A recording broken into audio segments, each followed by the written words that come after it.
বাংলাদেশের মানবাধিকার ও গণতন্ত্র নিয়ে উন্নয়ন সহযোগীদের শঙ্কা কেটে গেছে বলেও জানিয়েছেন বিএনপির স্থায়ী কমিটির সদস্য আমির খসরু মাহমুদ চৌধুরী। দেশ দ্বিতীয়বারের মতো স্বাধীনতা পেয়েছে জানিয়ে খসরু বলেন, এতে জাতিসংঘের বড় ভূমিকা ছিল। জাতিসংঘের আবাসিক প্রতিনিধি গোয়েন লুইস বলেন, বাংলাদেশের গণতন্ত্র প্রতিষ্ঠা ও অর্থনৈতিক উন্নয়নে অন্তর্বর্তীকালীন সরকারের সহযোগিতা করবে জাতিসংঘ। বাংলাদেশের চলমান সহিংসতা বন্ধের পাশাপাশি অর্থনীতিকে কিভাবে এগিয়ে নিয়ে যাওয়া যায় এ বিষয়ে আলোচনা অব্যাহত রাখবে বলেও জানান তিনি। দুপুরে গুলশানে বিএনপি চেয়ারপারসনের রাজনৈতিক কার্যালয়ে বৈঠক শেষে এসব কথা বলেন তারা।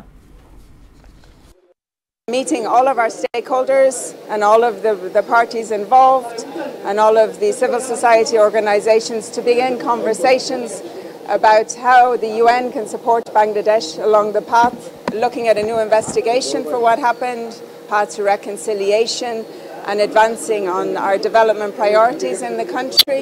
আমরা দ্বিতীয়বার স্বাধীনতা পেয়েছি, এর সাথে বাংলাদেশের মানুষের জনসমর্থন যেভাবে ছিল, আন্তর্জাতিক সম্প্রদায়ের ভালো সমর্থন ছিল। UN is a major partner, তাদের সমর্থন প্রয়োজন আছে এবং তারা সেই সমর্থন দিতে রাজি আছে এবং সবাইকে নিয়ে কাজ করতে রাজি আছে। আমরা সবাই মিলে একটা নতুন বাংলাদেশ করবো আগামী দিনে।